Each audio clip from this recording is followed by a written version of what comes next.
Hello, and welcome to the Designing with Love podcast.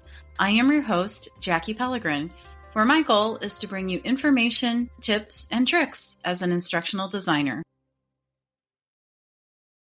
Hello, instructional designers and educators.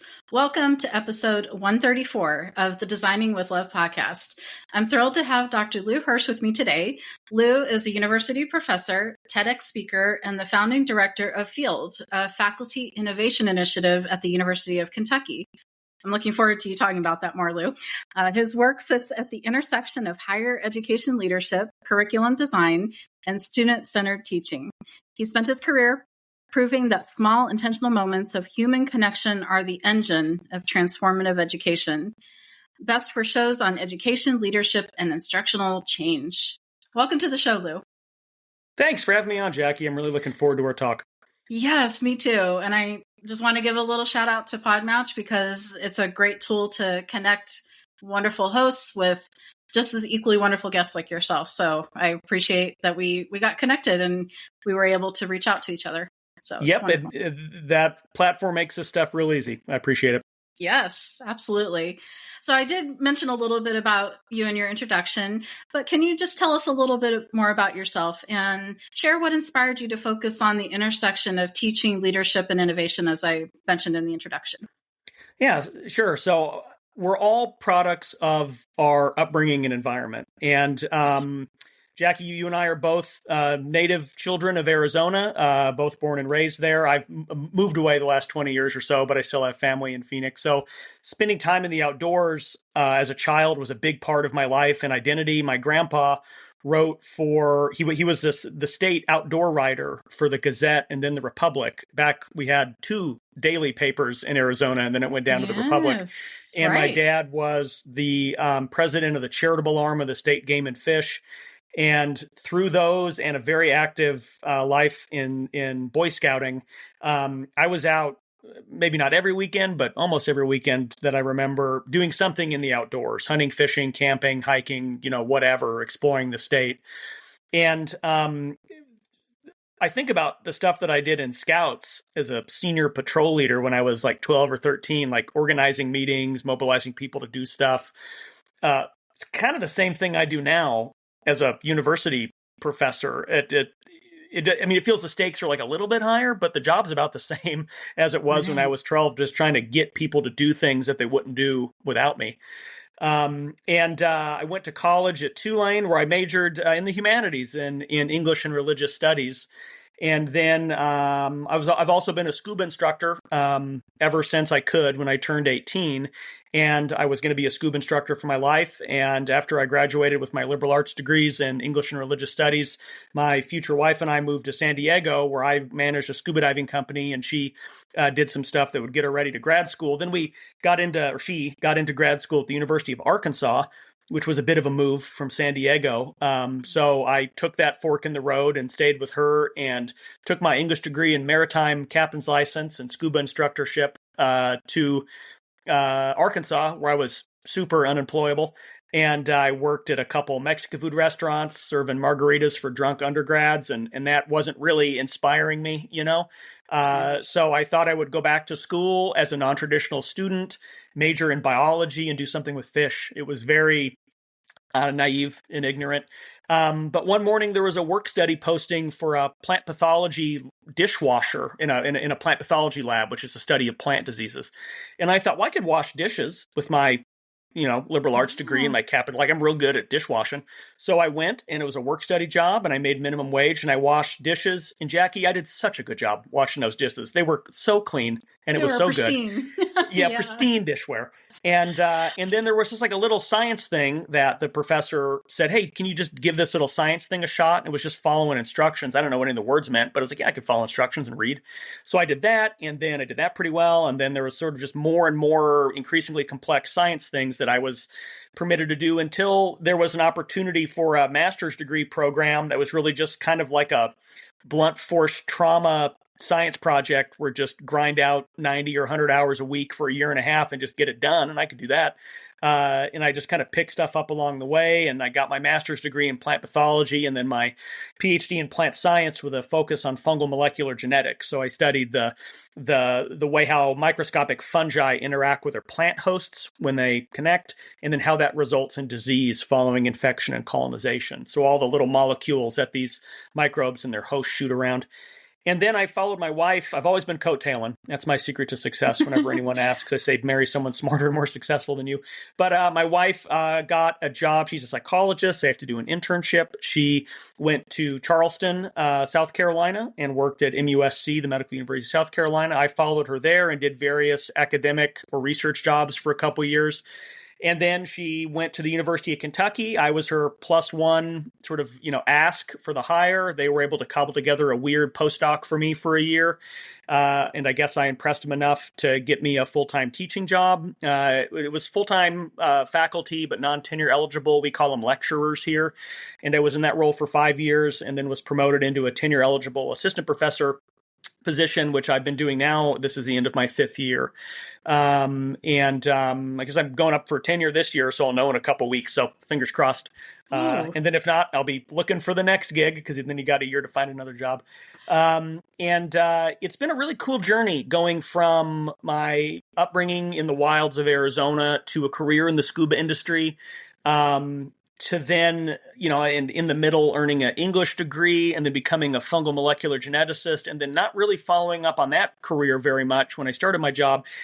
And now I just innovate new, what I think are, and the students seem to agree, exciting curricula that really focus on meeting students where they're at as people and putting content aside and focusing on developing processes. And then the content comes when it does, but it's a very process-driven approach toward curriculum development rather than something where it's very prescriptive and memorizes stuff for a test. So I think back to my time as a child, teaching other kids how to tie knots, to my career as a scuba instructor, which I still do. I'm actually doing a class this weekend at the pool and in a county pool in Kentucky. All the hands-on stuff and making it fun, because that's when learning meant something and was memorable, was when it was fun. And boy, we beat that to death with textbooks, it seems, somewhere along the way. And it really kind of extinguishes some of that passion that almost every child has when they're learning about the world the first time. Absolutely. I love that you brought that up, your upbringing here in Arizona and then the Boy Scouts and how that taught you to be creative and innovative at a young age, right?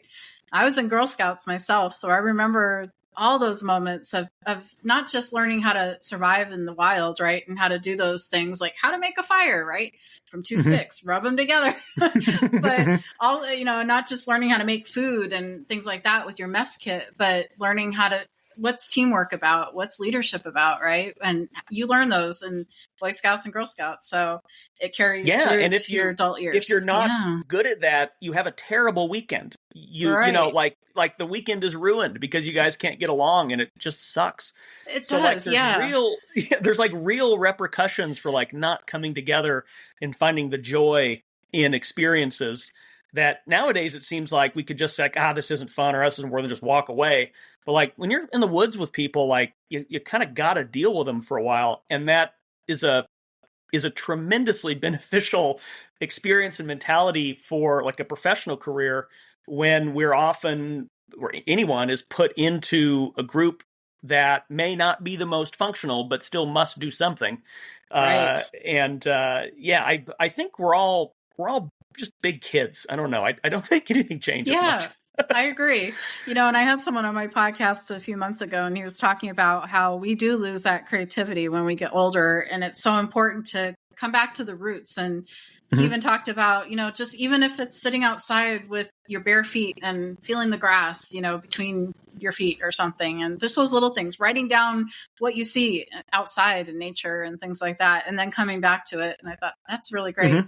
Yeah, I love that. I think thinking about that, the concept of losing that, I would say it's not, maybe it's passive, but there's a lot of systemic pressures that kind of dissolve that away. I think if left to our own devices without all the distractions of the modern era and without like crushing deadlines, I've found where I'm able to, people snap back to that joyous childishness pretty quickly. Right. It's like it's there. It's there for most people.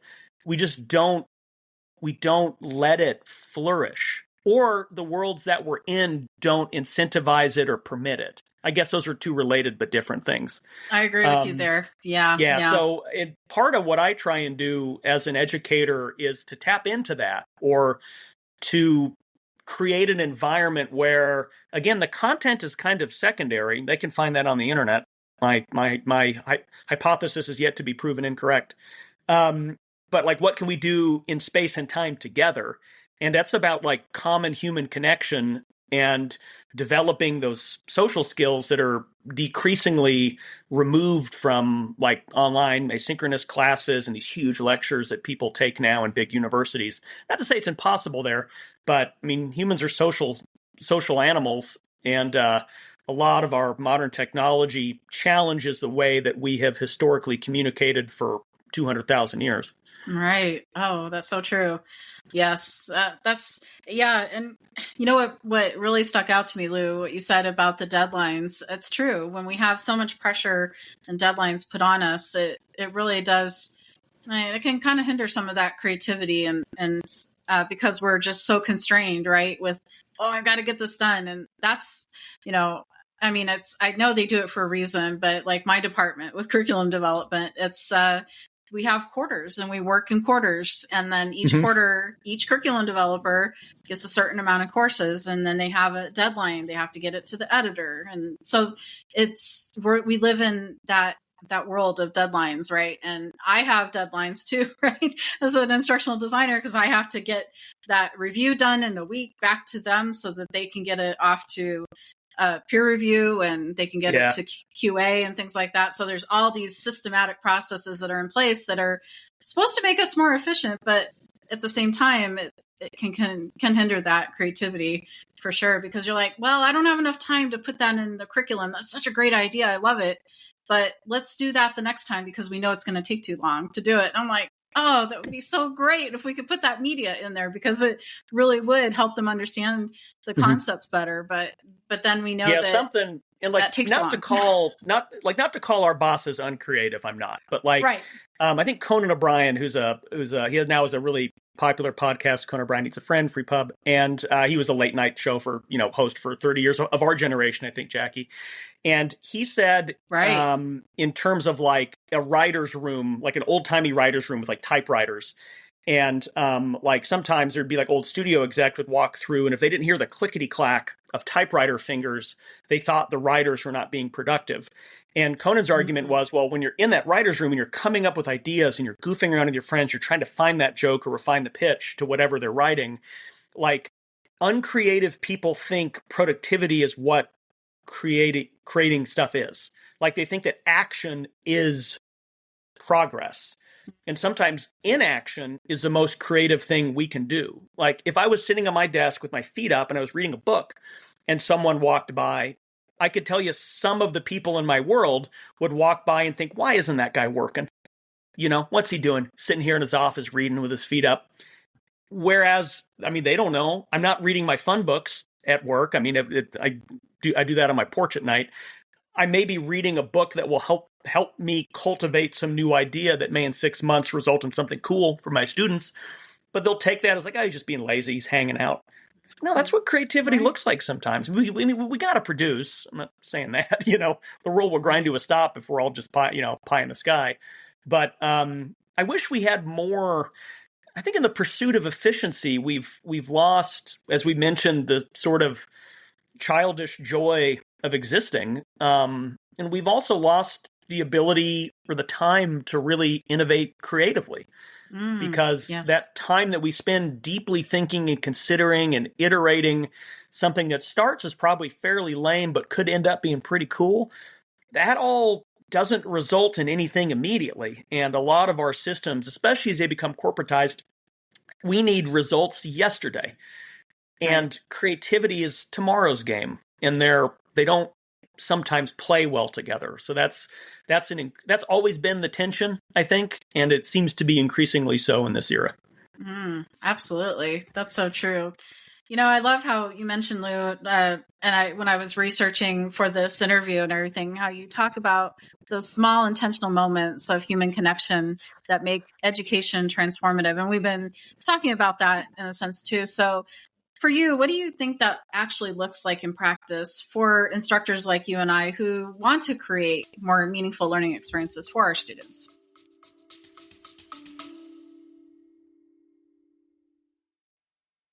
Hello, I have some exciting news to share with all of my listeners.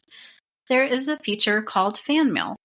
What this allows you to do is send me a text message anytime during the episode. There's a link located at the top of the description in each episode, and it says Send Jackie a text message. So when you click on that link, you'll be able to send me a message letting me know what you thought about the episode and if you have any ideas for future episode content as well. I look forward to seeing your text messages. Thank you.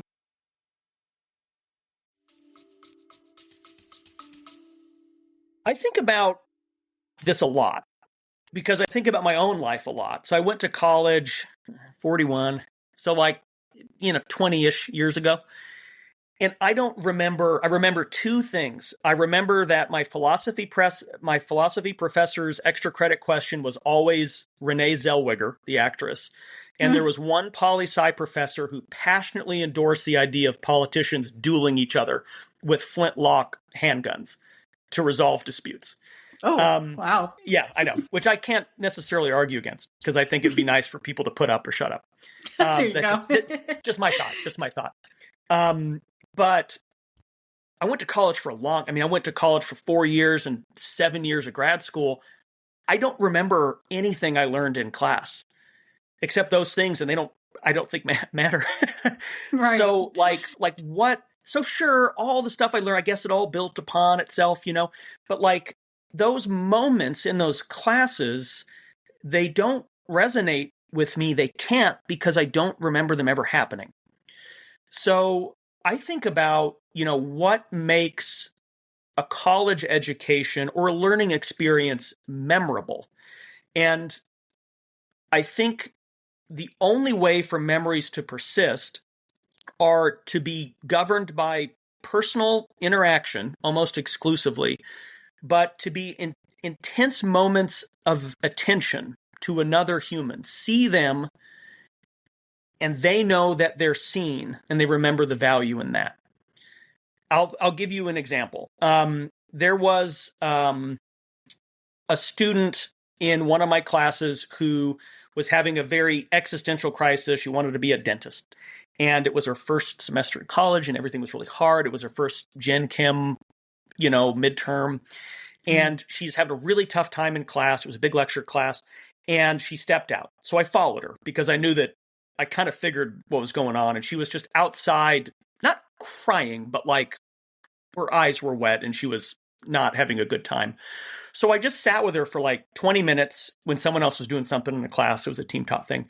And we just talked about how everything's fine and she's doing fine in the class. And yes, this is really stressful, but this is part of the process. And what are all the things you're doing to prepare yourself for this? And she was preparing well. She's very smart, and then everything was fine. But then I saw her, we have another class now. She's a senior. She's going to graduate. So it's been 3.5 years. And she mentioned that to me, that conversation we had, I happen to remember it too, as being one of the most formative experiences in her time at the university so far. And we talked about it. It was nice that we had that moment of connection. And then I asked her what class that happened in, and she couldn't remember what the name of the class was. And she'd taken another class with me. She did very well. And I asked her a question from the class that I knew the answer to. She just looked like I was speaking a foreign language. She had no idea the words I was saying. She didn't remember any of that stuff. And she did really well in those classes. It didn't stick. It didn't matter. But what mattered was that time that I was able to attend to her, and she was able to attend to me, where we had a moment of connection. You call it mentorship, belonging, whatever you want to call it. But we were two people there to support each other. And that's what she remembers. And our classes don't really do that. Right. And the more and more that technology is becoming ingrained in the practice of teaching and in the world, I worry that the more we lean on this concept of classes being a vehicle to disseminate content, the more we waste an opportunity to actually connect with people and form meaningful memories that will change the direction of their lives. I think 30 years ago, and for all of human history mostly, education was a content-driven game. All the knowledge in the world was bound up in books, in journal articles, and libraries. They were very jargony. You had to be an expert to read them and interpret them. So it took nerds like you and me. I think I know you well enough now to say we're both, curriculum nerds. I say that with all the love. But nerds like you and me who could understand those words, to go in and read those books and spend a long time reading them and then make sense of them and then share that story with novice learners in a classroom.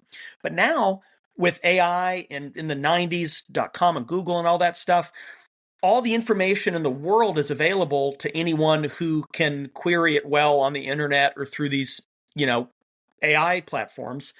So we don't have a monopoly over content anymore, and learners can find it faster and probably better, on the internet. I like to say I'm a plant pathologist. I teach about microbial diseases of plants. There's someone with a YouTube channel who can do my stuff way better. There has to be. I'm not the best person in the world. So why would someone with that opportunity to get a better lesson for free on the internet, pay all this money to come to the University of Kentucky or wherever and spend all this money and time just to get maybe I'm as good, maybe I'm having a good day and it's the best lesson in the history of mankind, but probably not. What about that experience is unique anymore? And it's not. It can't be. But what is unique about a residential college classroom is that young people don't come together anymore. People don't come together anymore. They interface through devices. I mean, and that's a broad statement. There's plenty of exceptions. But, people 30 years ago, I guess we'll say TV. TV kind of started killing things. But, people used to hang out and spend time with each other. Now look at a group of people anywhere. Everyone's on their phones all the time. Right. There's no more connection. So if we can get people to connect in a classroom, that becomes unique. Because by definition, that's not happening with technology. Technology, because it's free, so it monetizes our attention, it seeks to take our attention, monetize it with ads, and distract us from doing everything but looking at more ads. So if we are in a classroom with people and we could tell them to put down their phones because their grade depends on it, zip them up in your backpack, and just be present with each other for 50 minutes, 3 days a week, that is a unique opportunity to connect with people and make meaningful connections between folks in a way that we cannot outsource and is impermissible with technology. And that only happens at university, or it only happens at scale at a university.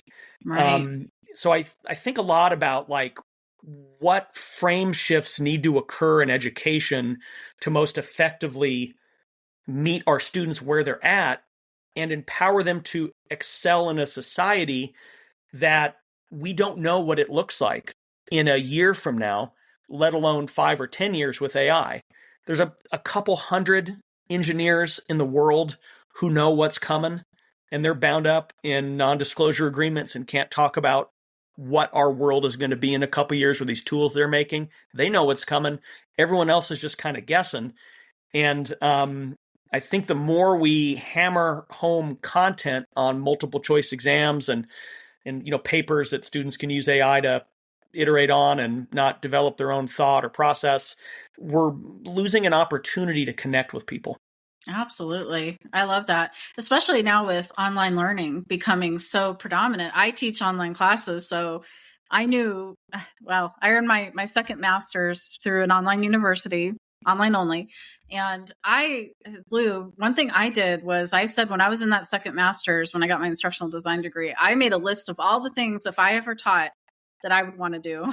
Now, the podcast wasn't a thing that I thought of at the time, but I thought I would want to meet with my students online, right? Through some type of platform, Zoom or something. I think Zoom was around in 2013, but find a way to connect with them and meet with them and just find ways to go beyond what the curriculum gives me. Because so many instructors online will just take the curriculum for what it is, what they're given, because with GCU, it is that way. It's given to us. We're not able to change the curriculum, but we can add to it. We can add our own flavor to it. And I take each class that I get when I get a class section for a particular course that I teach. I look at every single one of them as unique individuals, and it's a unique set of students. I don't teach each one the same, right? Because I know they're all unique and different. But it was funny because this podcast actually came from that need that I saw my students were having. I was like, well, in the traditional classroom on campus, they get to have guest speakers that get to come in and speak to them and say, hey, here's this certain thing that you can do, or, because I went to my undergrad and went to evening classes. So I had that opportunity to have those guest speakers. And I thought, but online students, they don't get that. They're missing out on some of that really good, rich, connection and those types of content. So that's where the podcast came from, was that part of it. And I thought, well, if I can, interview industry experts like yourself and have some of my students come on the podcast, if they're willing to, right? And I've had some students that have come on, and they told me at the end of the program, they said, this was the most wonderful experience. Like you said, it's the one thing that they remember was coming on my podcast and actually doing that. So it was really neat. And in the beginning of the podcast, what was really interesting is that I only would invite those that were either in the capstone class at the very end of the program, either they were in it or they were getting ready to finish it. And then I realized, you know what, I'm missing out on something, because I think I need to actually invite students that are early in the program too, because I want to be able to maybe have them come on at the beginning and then have them come on at the end and see what their journey looked like, right? So I actually did that for the first time with a student, and I want to do it more and have that experience, because she was in my very first intro course to instructional design. She was in the 500 class, and then I had her again in the 590. So it was just a wonderful experience, and I had her 3 times actually. I think I had her in a third class. But it was nice because I was like, Caroline, you need to come, she's like, I would love to come on your podcast.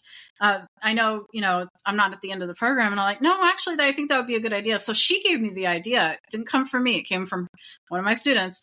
And so I did that. And I said, yeah, let's give this a try. So I did that. And then I said, get in touch with me again when you're at the end of your program, when you're in your capstone, just in case we don't get a chance to have me teach the capstone again. And I did. So it was nice. But I was like, don't forget about the interview. And she's like, yes.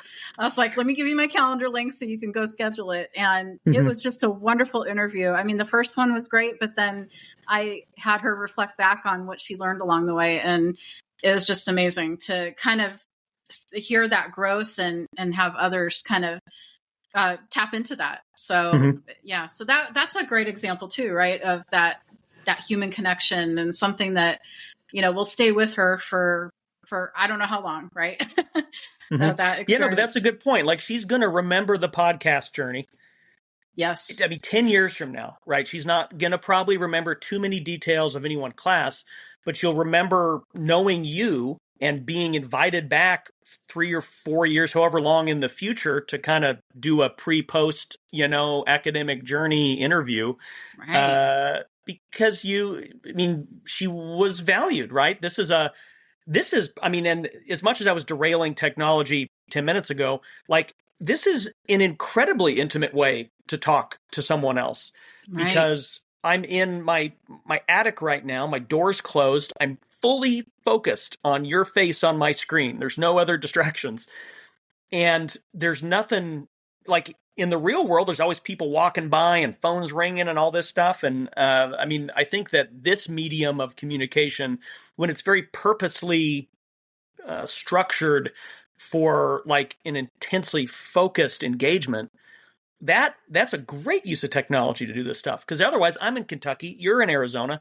Like, we're not talking, or it's over a phone line, and that's a little bit distant, But this is, Right. I think, a great utilization of our new era to have a conversation that I'm going to remember for a while because it's fun to talk about this stuff. Absolutely. Yeah, that's great. I love the examples because I think it really helps the listeners to really imagine what that would look like and being able to be innovative and think outside the box. I think that's something we need to do a little bit more often as professors, as even professionals in the field. I think that's so good to tap into that. So I love that. So, Lou, I wanted you to talk a little bit about what you're doing there at the University of Kentucky as the founding director of Field, because you work in the curriculum redesign and that pedagogical innovation, which I love. So, I hear this quite often with institutions when they say they want to become more student-centered. Where should they begin so that it becomes real and not just a buzzword? Because I hear student-centered and I'm like, are they really student-centered? I wonder. Yes. That's a good question. I don't know what student-centeredness really means. I mean, and I don't think it probably has a definition. I think it's one of those sort of vibey phrases that people use because it's an ideal Right. that we all should aspire to. I think some people want it more on the promotional pamphlet than in practice. But and I keep using this word tension a lot because I think there is a lot of tension in higher education. But I think that there is, and this is historic, but a tension between, the educated disseminators of knowledge and the learners. And there's always been, these darn kids nowadays, with their phones, or before that it was their TVs, and then before that it was their radios, and then before that it was their hoops with sticks, and then before that it was they couldn't grip a quill anymore, like it just old people have been complaining about young people forever. Right. But to not invite the students who are expert learners, especially in college, they've been learning for 80% of their lives in formal settings and 100% of their lives living, to not invite them in as partners to sculpt the way that classes are structured and learning and content mastery are assessed, I think is a really ineffective way to do our jobs. Because I think some people intuitively understand what the learners in their care need to reach their highest potential. I think some do. But that doesn't last forever. And I think the more detached people get from their audience, the less relatable they are in terms of how they structure a class, and the less they can relate to their audience in terms of what they can need. So Right. at the University of Kentucky, we got a substantial gift from the estate of a donor named Bill Gatton, who gave our college $100 million, which is a ridiculous amount. Wow. It's I know, like, I mean, it is, Whew. I mean, truly a paradigm shifting gift. So everything I'm going to say, it has for us depended upon this largesse that doesn't really exist in higher education. But I do think a lot of the ethos and programs that I'll explain to you today, and many more I don't have time to talk about that we're building out of this gift, are very replicatable with a lot less support almost everywhere. I say our college got $100 million. We have a little tiny part of this. It was spread to lots of different things, research. We have extension because we're a land grant institution. Ours is under the umbrella of student success, and FIELD stands for Faculty Initiatives in Education, Learning, and Discovery. And I'm the director. There's 2 staff, an assistant director and a program coordinator who work under me. And we work to, in partnership with our college's administration, to fulfill the strategic initiatives we've developed around increasing the quality of our education. So at a big land grant school like Kentucky, we have 30,000 students, 6,000 faculty. It's very, very big. We're an R1 on the Carnegie rating. A lot of, not all, but a lot of our faculty teach for their job, but are in no way trained to be educators. Maybe they picked up a TA when they were in grad school. Many are gifted and great in the classroom. Some, I think, could use a little bit more practice and support. And a lot are actually disincentivized to spend a lot of time innovating in the classroom because their jobs are predominantly tied to their research productivity for almost all of our faculty.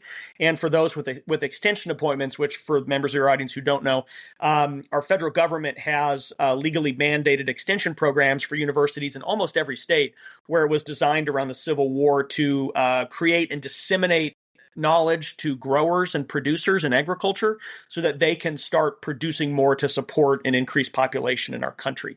Those are still going on in every state.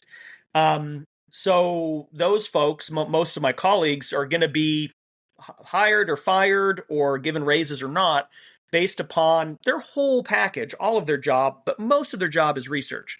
So they need to do that more. So what we're trying to do is develop lots of programs and support systems, some very hands-on, stipended, cohort, annual models where we're intensely doing stuff, all the way down to like lunch and learns where we just have a theme and some sandwiches and we just talk for an hour.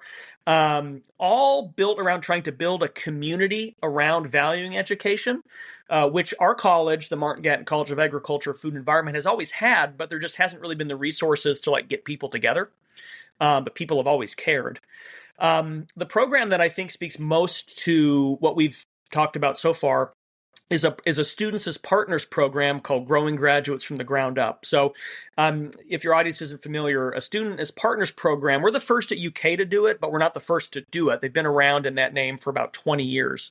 But it's an idea of taking students and partnering them with instructors, both staff and faculty instructors, to innovate a class in some way that is collaborative in nature and based upon the idea that, yeah, the instructors are hopefully content experts, but the students are learning experts, especially for their peer group. So to have this sort of collaborative work where they can work together to innovate aspects of a class, make assessments multimodal, change the pacing or structure of classroom times, break down lectures, flip classes effectively. There's a lot of ways to ineffectively flip classes. Just do things in a way that is based upon student desire to have a better educational experience. And we're wrapping up our second year of we call it Growing Grads from the Ground Up, or G3U, where we have 10 instructors. They're paired with 2 students each, so we have 20 students. And also my assistant director and I have 2 of our own senior curriculum consultants helping us do this class because the students are enrolled in a class and we need help making the class good. So our students are helping us to very much practice as we preach. And these classes have ranged from like an intro animal science class to like it's like an in-person seminar style class about how to succeed in college, all the way to like an online asynchronous graduate class in 4-dimensional protein modeling for herbicide resistance and weeds. So very much a huge range of disciplines and specialties and ages and course modalities. And so you're a curriculum designer. You have like training and practice in this stuff. Yes. I don't really. All I bring is certainly good vibes and energy, and encouragement to people who want to make something they have better and empower them to make those choices on their own. I do provide a lot of examples, a lot of hands-on stuff. I do provide tons of resources, but I say I'm like a curriculum designer because that I think describes what I do in practice. Sounds like it. But like I don't know what curriculum design is. I couldn't define it, and I certainly don't know the primary tenets of it. But I also am not in a position of having to do it for other people. I can just put people in place and time together and encourage and incentivize them to innovate and trust them to do the good work of making a good class. Right. And I've always categorized myself as a well-intentioned ignorant. Like, I don't know a lot of this stuff that I'm now ostensibly in charge of. but I have a lot of documented evidence of doing it well enough, I guess, for people to continue to engage with me in this capacity and for my administration to continue to support this program. And it's been a really cool journey from someone who I never was going to design. I mean, I love teaching. I think I was good at it. I have a pretty good record as a scuba instructor, and I love scout stuff. But in graduate school, it was very much like, if you're not out of this program as a researcher, you've, kind of failed as a person. Like the only successful route out of this PhD is a hardcore research career. And I wasn't good at research. I'm still not. It didn't speak to me.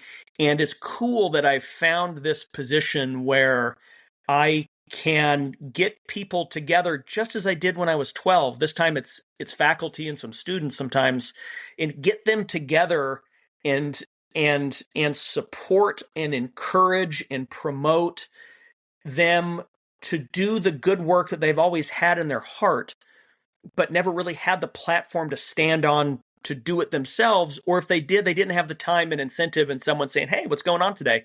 The accountability. So it's a really cool system to be in. And also importantly, and this speaks to some educators, I'm sure, in the audience, there's carrots and sticks to every sort of innovation, and change is hard. My group only has carrots. We're not administrators. We don't score faculty member. I mean, students, I guess they get a grade, but they get an A for just being present and trying, because we have a very loosely structured curriculum. And they all do a good job. But like for my faculty and staff colleagues, I can't make them do anything. Right. I have no sticks, only carrots. So it's my style anyway, but the system forces us to be really positive and collaborative, or else no one's going to do anything that we're doing, and then we fail. So it's a really cool place to be, especially in the context as higher education changes, and there's a lot more kind of top-down measurement of what faculty are doing and how they're spending their time. That is very much a stick. Yes. Yes. And so that stick is driving things in a lot of different ways. But it is driving some people to us to say, like, hey, I'm getting some pressure here. Like, what can I do in this teaching space to make them happy, but also so that's how some people come to me, like, I'm getting a lot of pressure here. This class is underperforming, whatever. What do I do? So they're coming to not get sticked. I'll help them do that for sure. But also, my goal is to permit them, through structure or time or support or collegiality, to experience that class in a joyful way, to approach the spirit of innovation from a place of excitement and passion and love, and not from trying to avoid a stick. I'm somewhat effective at that, but that's cultural change, and that takes a long time. We're only in our second year. But I think having this sort of, I call it a center. It's not a center that has a very specific definition at UK and other schools. That's why we're an initiative. We can't be an institute, an office, or a center. Those are very special things. But I'll call it a center because that's what effectively it is. Where we can be there as kind of the good cop to help our colleagues move forward in a way where we're not administrators. I'm a faculty member. My colleagues are staff. We're just here to help them. And we have no sticks. And it's really created a really cool place for people to come and be and belong to, where they can start working with each other to innovate and share ideas, very much like how kids, when they're making up their own games in kindergarten and first grade and second grade, just figure it out, and it's good.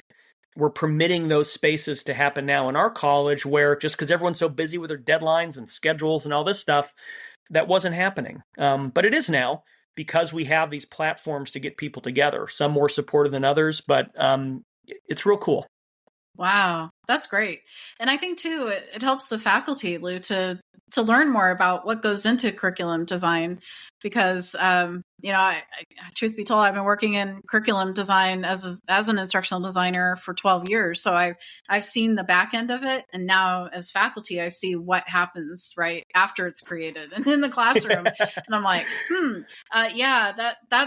sometimes faculty will give great ideas, and I'm like, that's great in theory, but in practice, how's that really going to work? Especially when I can tell when they're ground faculty and they're like, oh, let's do this think, pair, share activity, or let's get them into groups. And I'm like, well, we have to think about the online students. How are they going to be able to do think, pair, share? They can't do that if it's asynchronous. So So it's really one of those things where we bring awareness to the faculty in our department. So but I would love to have something like that at GCU too, where the students feel like they have a voice all throughout the process, because I think it helps them to have that buy-in, right, to the curriculum and to their learning experience, right? Well, they're seen and they're valued, like they're powerful. And something that happens in all these classes that surprises some people is that the classes don't get easier. They get harder. Like these students, they want to be challenged. They really do. But they only want to be challenged when that challenge results in something meaningful. So when that challenge, when a class is real hard and it's just memorizing stuff that they're going to forget and can pull up on the internet later, that's a challenge that isn't really worthwhile now that all the information is on the internet. But to challenge the students, well, in a class like this, to develop a curriculum, because they get to see how the sausage is made, and that really blows their minds too. Right. Because there's a lot of things that go on that they don't see. How could they? And it's also been really good for the faculty for the reasons you said, like, I got this good idea. And the students are like, ooh, that's not going to work for these reasons. Or like, oh, that's a cool idea. What about for the 20% of students who aren't going to be down for that? Yes. Like, that's a good idea for most, but not for all. So then how are you structurally in this time and place going to not alienate the 20% who are going to be sitting with their arms crossed in the corner? Right. And I think those sort of things really help instructors think through, like, oh yeah, how can I shape this time to try and cast a wide enough net to get everybody? And also too with AI, which is changing everything all the time, like most people and most systems in higher education are purely reactive to what's happening with AI. We're not leading the charge, really. Certainly not at the individual faculty member on odds, because we're too old and aren't hip and with it with all the ever evolving AI things. So we're being reactive to a technology that not all, but a lot of our students are utilizing that cause us to react to it. A lot of times we think about it in terms of just like cheating or academic dishonesty. So using AI to generate whole papers, having open Claude-derived software complete an online asynchronous Canvas class for you automatically in 10 seconds. That is happening all the time and increasingly more so. So to have students who are in that world, maybe or maybe not utilizing those tools in those ways, but they're aware of it far more so than most instructors are, to say like, hey, you have this term paper at the end. That's not going to do what you think it's going to do, because a lot of students are going to use AI to do either write it outright or do these various things to build up that paper, so that way the product doesn't represent what you, instructor, thinks it does. Yeah. And that's been really helpful too for a lot of my colleagues who cherish aspects of their courses to think deeply about, does this work anymore? Can this work anymore? And I think increasingly the answer is no, or not in the way that you think it does anymore. Right. And that's been hard for a lot of people to deal with, because, the audience knows, and we're like an oil tanker in the ocean. It takes a long time to change. And this is rapid fire, right angle, high pivot changes that we cannot do, we're not equipped for. Right. And it's a huge existential challenge for what we're trying to accomplish as educators to prepare the next generation of people to lead this country. Right. Yes, that's where the authenticity really comes into play, right? And allowing us to be able to, as I mentioned earlier, think outside the box. Because, like you said, those term papers, they don't hold the same meaning they used to hold. Yeah, especially now with the technology and AI. Absolutely. Yeah. Yeah, So we and I have mean, to really rethink it, right? yeah, I mean, but Yes. like writing Reimagine well it. is still incredibly valuable because writing well is thinking well, and Right. a paper is a product of creative thought, and that critical thinking, creative thinking are the same thing. Like that's hugely important, ever more so now with AI. So the paper doesn't exist. The paper doesn't do that anymore. Right. I don't really think it does most of the time. And Yes. maybe if it does, instructors are often too under-resourced to meaningfully assess a paper anyway. We have too many papers, not enough time. So like, Yes. We but the skim it thing is still important. Yeah, sometimes. right. I mean, like, oh my gosh, Yeah. something. This isn't my idea, so I won't take credit for it. But I can't remember who said it. It was like, so intelligence is not as important as it used to be. And I'm not saying like being smart isn't important, but like the concept of intelligence, knowing stuff, the internet can do a lot of that now. So like, what can a human do in this era of ever-changing tools where intelligence becomes devalued? And it's having wisdom, which is intelligence with experience. That is where I think our learners can be well positioned for jobs that we cannot even imagine in 5 years, because wisdom is an inherently uniquely human thing. Knowledge, the existence of knowledge, is not human. It's derived by humans, but it is just a thing that exists on a chip somewhere in a data center. That's where knowledge exists now.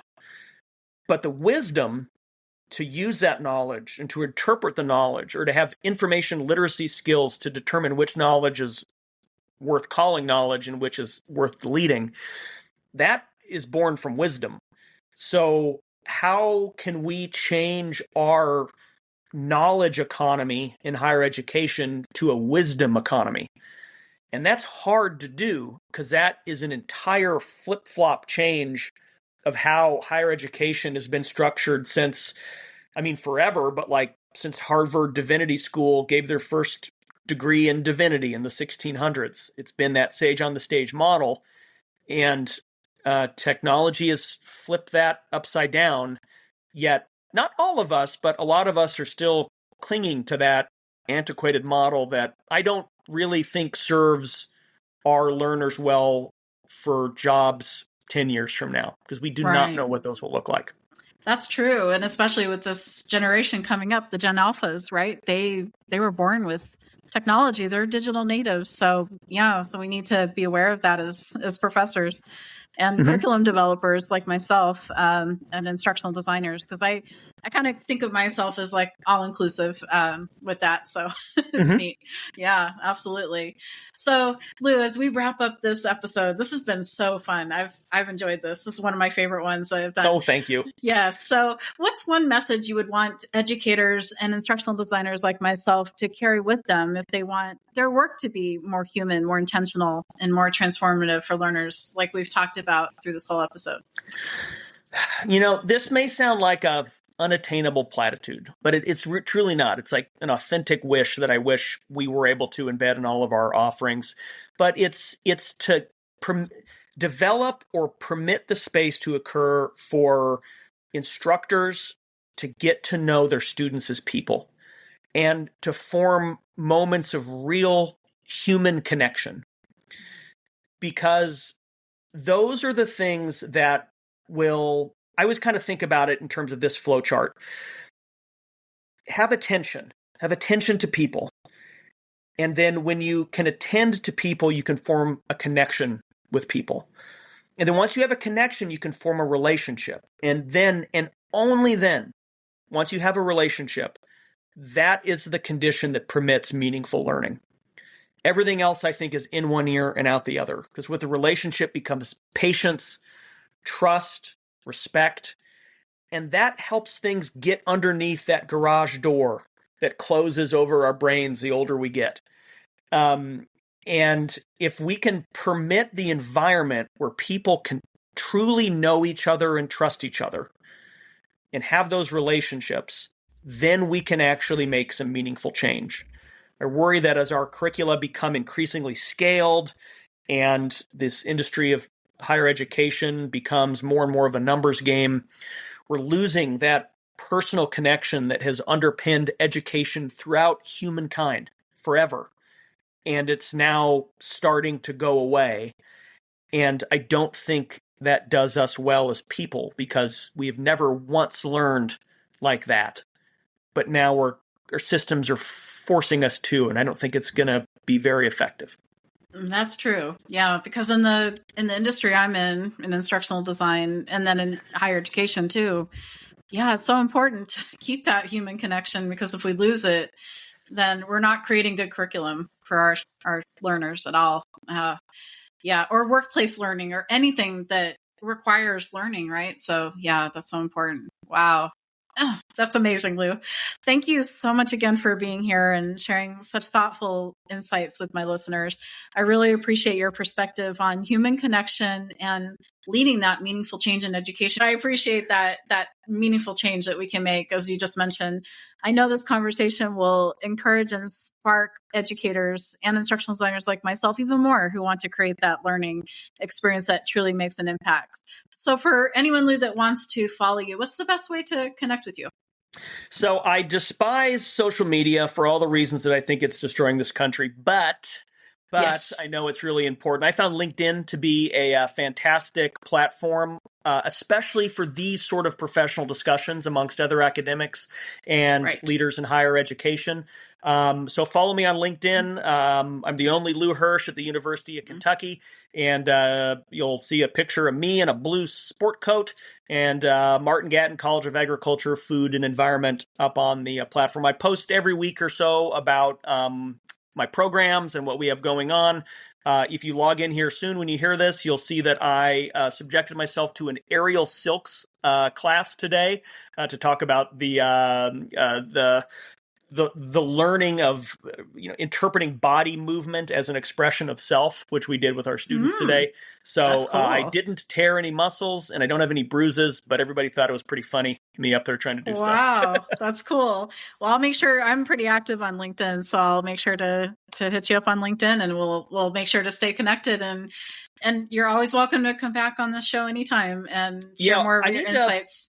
How about 4 years? I'll be done with something in 4 years. There you go. You do a pre-post thing. How about that? There you go. Exactly. Yeah. So we'll see. Yeah. Maybe we can do another, maybe 90 days out and then maybe a year out or something. Yeah. We'll see. Yeah. See where life takes us. Right. We can go from there. Well, Jackie, thank you for doing this. This is a great effort. You bring great energy to this space. We all need more conversations like this. So thank you for doing the good work.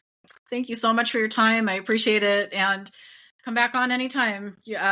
Whenever you feel like the creative spark coming and you're like, oh, I got to share this with Jackie's audience, just come back on and we'll have a good conversation. Those are the sort of threats I love hearing. You will hear from me again. I love it. And then plus it keeps my podcast going too, because then I'm like, oh, this is great. And honestly, Lou, I love doing miniseries. I started doing miniseries with, just with my solo episodes, but then I started doing series with my guests too. And it's really great. And we're able to actually dive deeper into the content. And we're like, oh, let's do, 10,000 foot view. Now let's focus on these little things here and there. So yeah. So I recently had a guest on. He lives in Turkey and he's going to know who he is if he listens to this, because he listens to the podcast. But we connected. He was listening to the podcast for a while, and then he connected with me on LinkedIn and sent me a private message. And he was like, I love your podcast and I'm sharing it. And I'm like, this is great. I was like, come on my podcast and you can share, because he's in higher education too. And we ended up doing a 3-episode miniseries all about AI, higher education, and and being able to assess students in meaningful ways using Vyosky and all that stuff. So it was amazing. I loved it. So well, I love talking about this stuff. So any avenue, I'm game. Love it. Well, thanks again, Lou. I appreciate it. Thank And you I for know my having me on. listeners I will love it appreciate it too. Great. Thanks. All right. Thank you for taking some time to listen to this podcast episode today. Your support means the world to me. If you'd like to help keep the podcast going, you can share it with a friend or colleague, leave a heartfelt review, or offer a monetary contribution. Every act of support, big or small, makes a difference, and I'm truly thankful for you.